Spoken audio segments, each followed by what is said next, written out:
Heck yes, Justice Alito. I think Justice Gorsuch nailed it on the head when saying that when you're dealing with a statute that is this open-ended, unlike anything we've ever seen, to give the president this kind of power, yes, this isn't just delegation running riot. This is delegation that's a legislative application. Wouldn't you agree that statutes that confer on the president real emergency powers are often phrased much more broadly than other statutes? Isn't it the very nature of an emergency? I know you dispute the fact that this is a real emergency. Maybe it's not. But isn't it the very nature of an emergency provision that is going to be more open-ended? Justice Alito?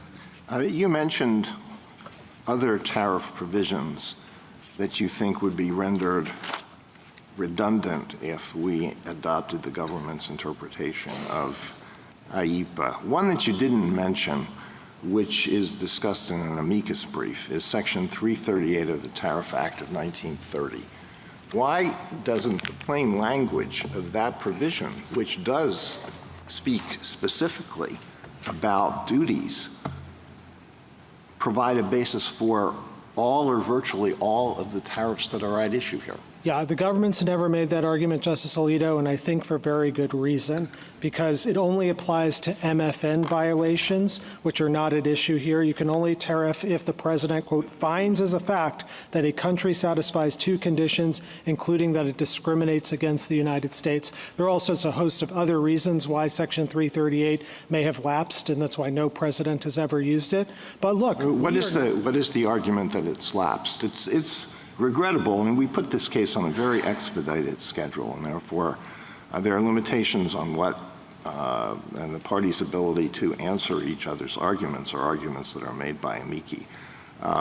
The amicus brief says that it hasn't lapsed. There are articles that say it hasn't lapsed. What is your argument? What is the basis for your argument that it lapsed? So two things, Justice Alito. Sections 252 and 301 have been understood by many to have superseded Section 338. And second, I don't think you have to get into this issue at all. We're not here saying that the government doesn't have a 338 power. That's something that can be decided by other courts at other times. As these folks come to the court, as the government comes to the court today, they're citing one statute and one statute only, IEEPA, and we submit to you it doesn't come even close to authorizing these worldwide tariffs. Well, what if the president tomorrow were to say, I'm reissuing these executive orders and I'm invoking, in addition to other authorities, Section 338 of the Tariff Act of 1930? I think at that point we'd have that case. I mean, I'm not here to say that 338 does or doesn't do one thing. I'm responding to the government's argument, which is the invocation of IEEPA and IEEPA alone. But perhaps that point, Justice Alito, may give the court some comfort. I mean, I understand party presentation and all of that and not being a court of first view. But in these circumstances, if that were to happen, and it might be a realistic possibility, you think, well, okay, then the government would continue to try to collect these tariffs, and the plaintiffs here would have to go back to the Court of International Trade or the district court and challenge it again, and it would have to progress through those lower courts and come back to us when? A year from now? 6 months from now? While the tariffs continue to be collected and the amount that's at stake mounts into the billions. I mean, what are we at now? 100 billion? We get up to $1 trillion? That's what you're suggesting? So, Justice Alito, I think a few things. One is I think it's rich for the government to be making this argument about the refunds undermining us because they oppose the preliminary injunction in this case by saying, oh, don't worry, we'll give the refunds later. And they sought a stay in the federal circuit on exactly that ground, which was you don't need to implement the federal circuit's decision because we'll give the refunds later on. And now they're suggesting— Well, that really wasn't my question, Mr. Katyal. The question was whether it would make more sense for us to address that, if that is a possible justification for these tariffs, for us to address that now and get it over with, rather than having this continue for who knows how long while it goes through the through the procedures in the lower courts. Justice Alito, I think that is forfeited 9 ways to Sunday. This amicus brief has been filed in every single stage of this case. The government's never embraced that argument. For them to be able to do so now, I think is way, way too late. But I do think if you ruled, as we're suggesting you do, against the government, they can go and try and seek to use other authorities, whether it's 338, Section 122, et cetera. Those are the ways prescribed by the Congress. And as Justice Kavanaugh was saying earlier, every other president has used all this suite of other authorities, 201 for steel, for autos and things like that, 301 for countries like China.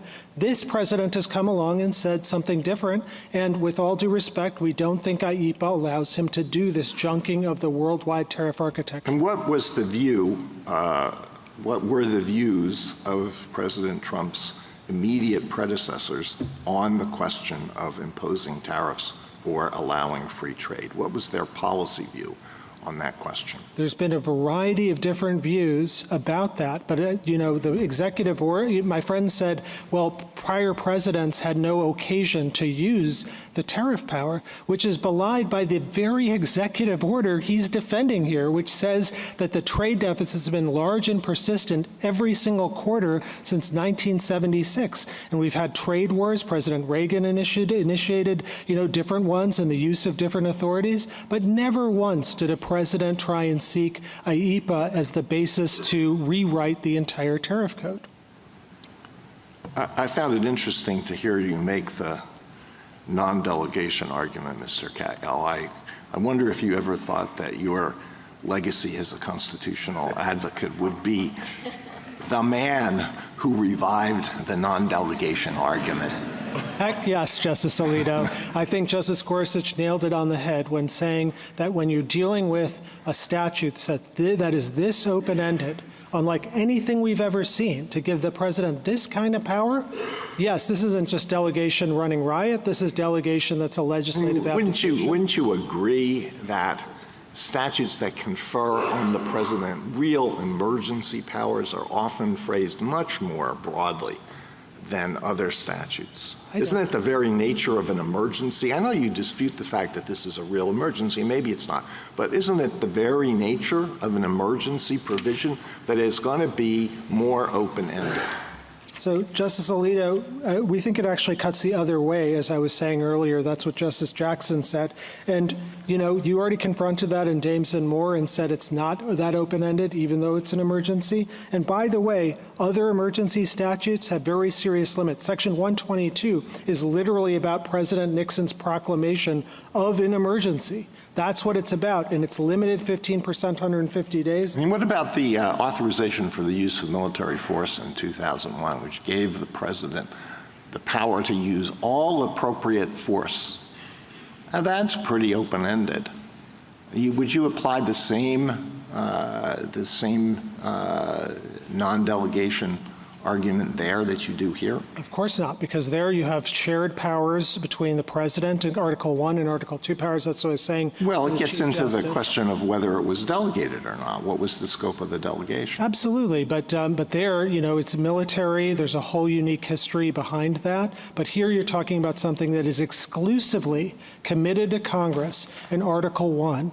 And there, yes, when you have delegations, I would say, Justice Alito, even when you have delegations in some military cases, in emergency statutes, they have all sorts of limits. So 10 U.S.C. 2808 says that in a declaration of war or a national emergency, the president can, quote, undertake military construction necessary to support emergency use of the armed forces, you very much. but it has limits. Justice Sotomayor? I'm fascinated that the two instances where presidents have used their war powers to impose a tariff, Lincoln and Nixon, that Congress found it necessary to ratify their actions, and that the court in both those cases, the Intermediate Court of Appeals in Nixon and our own court, included that as part of their reasoning, as justifying the use of war power in that situation. So I'm a little concerned why the fact that this act, a domestic act on emergency that uses a general word like regulate, should take on a war powers meaning when in every other situation, whenever Congress intended domestic taxation, it said tax and regulate? Oh, Justice Sotomayor, I wish I had an hour to talk about this with you, because this argument by the government advanced in their reply brief is wrong, every which way. I'm saying that's your sixth way of differentiating your CETA, correct? So that was a war powers case. So it's a war powers case. It's about conquered territory. It has nothing to do whatsoever with domestic tariffs. And absolutely, you're right in saying that the way that court, even in those cases, even at the height of the government's power, war powers, they said Congress had to ratify it. And that's what at page 96. And that hasn't happened here. And that has not happened here, not even close. Well, it might not with Congress closed, but they can't even think about it right now. I'm going to assume, and maybe he can shake his head yes or no, that Justice Kavanaugh will ask you to go to Algonquin, which you didn't answer, and he's shaking his head. So I'll let him do that part, okay? Excellent. Algonquin, Your Honor, is, under No, I'll let him do it. Oh, sorry. He can. That was his question, but I want to make sure you get to it. We'll hear from Justice Kagan first. I have one specific question, one more general question. The specific question is, does it matter in the way we think about IEEPA, what Congress thought it was doing in IEEPA, what IEEPA in fact did, that at the time Congress thought it had available to it a legislative veto?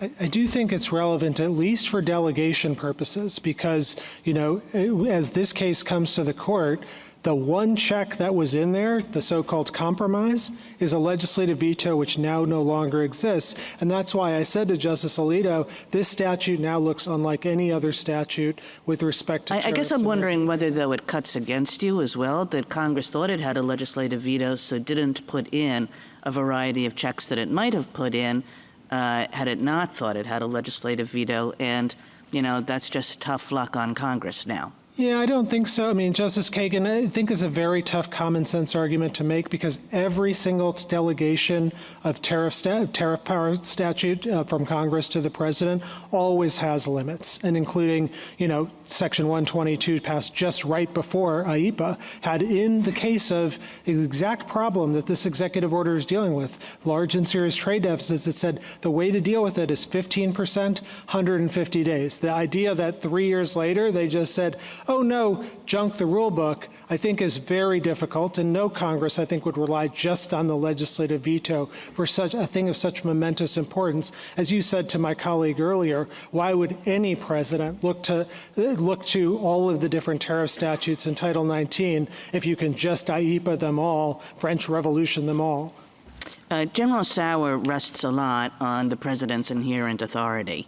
And I want to make sure I understand your answer to the Chief Justice and to Justice Alito as to where you think that authority exists in a way that actually would affect our interpretation of a statute, and where you think it doesn't, and why this falls into the second category, given that, in General Sauer's view, this is obviously what the Chief Justice called foreign-facing. Yeah, so it may be foreign-facing, but there is still no Article II power whatsoever. There is no citation whatsoever in the government's brief to any notion that the president has Article II tariff authority. Now, look, I will say in wartime, conquered territory, maybe, but this is not a wartime or conquered territory statute. This is, or a use of the statute. They are tariffing the entire world in peacetime, and they are doing it, asserting a power that no president in our history has ever had. Even Justice Kavanaugh's example of Nixon, really far more limited, didn't blow past Congress's limits, as was said in Yoshida. This is a whole different animal. And maybe Congress has that power, as I agree with Justice Gorsuch. I don't think that it does, but boy, they got to say so really clearly. And here, there's nothing like that in the text of IEEPA. Thank you.